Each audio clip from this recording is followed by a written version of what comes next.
در خوجگی‌های دهخانی دهاتی به نام میرزاعلی وایس ناحیه وسه این روزها خوجگیداران به جمع‌آوری حاصل پخته مشغول میباشند. از میان خوجگی دهخانی به نام سعید قربانعلی این سال از میدان 4 گکتار پخته میچینند. در میدان پخته‌زار حاصل پخته فراوان است. رهبریت خوجگی با مقصد هر چه زودتر جمع‌آوری نمودن حاصل برای چینکچیان شرایط‌های خوب را مهیا کرده است. در نوبت خود اهل زحمت خوجگی کوشش دارند که تا تغییریابی هوا هر چه تیزتر حاصل پخته را جمع‌آوری نمایند. خیلی میشه سوستره که نظر با پیشینو و کم تعمیر به اوی تقسیم میکشه او نداریم دوستی گفت بگم در می سر او نیست ایسو بیامی او البته میتری یک پخته.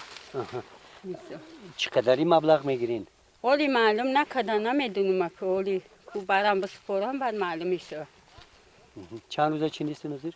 یک هفته شید چینیست ولی معلوم نیست دیگه نمیدونم که مختصر میدونم.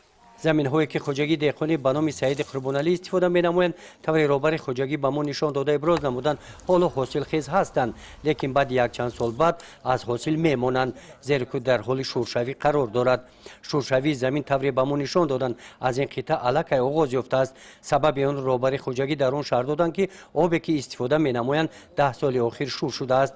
در این خصوص نمایندگان جماعت دهاتی به نام میرزاعلی وایس اضافه کردند. در این دهات با این زمین ها زیاده از 800 گکتار زمین های آبی در حال شورشوی قرار دارند.